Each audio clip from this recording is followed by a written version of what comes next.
नमस्कार छात्रों, मैं आज फिर आप सभी के समक्ष प्रस्तुत हूँ दीपकम कक्षा 6 की संस्कृत की पाठ्यपुस्तिका के अष्टमः पाठः के साथ। नाम है बुद्धि ही सर्वार्थ साधिका, अर्थात बुद्धि से सब कुछ सिद्ध होता है।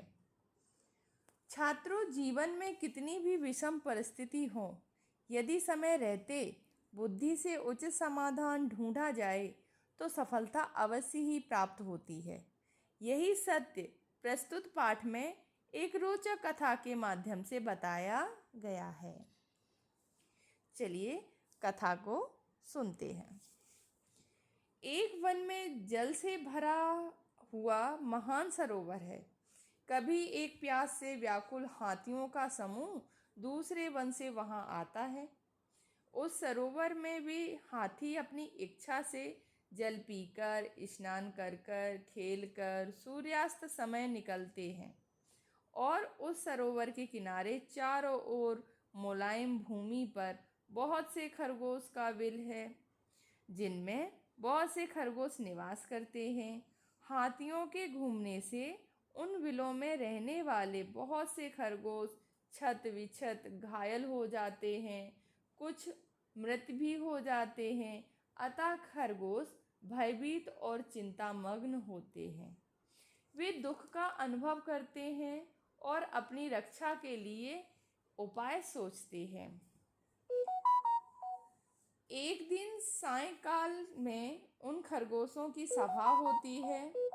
सभी खरगोश अपना विचार प्रकट करते हैं, पर वे समस्या का समाधान प्राप्त नहीं कर पाते।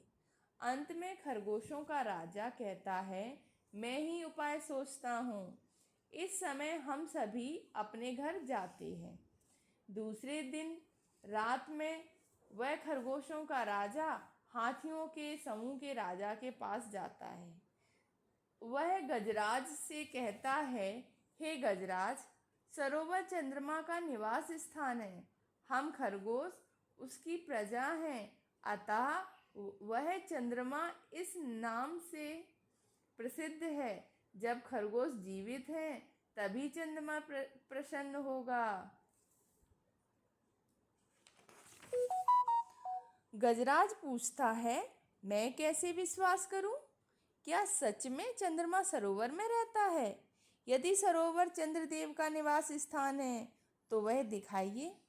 खरगोश कहता है, हाँ, चंद्रमा के दर्शन के लिए हम दोनों ओर अभी ही सरोवर की ओर चलते हैं। हम दोनों अभी सरोवर की ओर चलते हैं। गजराज ससकराज के साथ सरोवर के समीप जाता है। वह जल में चंद्रमा का प्रतिबिंब देखता है और चकित हो जाता है। वह भय से चंद्रमा को नमन करता है। उसके बाद वह हाथियों के समूह के साथ कहीं जाता है। वह हाथियों का समूह फिर कभी उस सरोवर के समीप नहीं आता। खरगोश वहाँ सुखपूर्वक रहते हैं। सत्य ही कहा गया है, बुद्धि से सभी कार्य सिद्ध हो जाते हैं। जैसे खरगोश ने अपनी बुद्धि का प्रयोग करके हाथियों से अपनी और अन्य खरगोशों की रक्षा की है।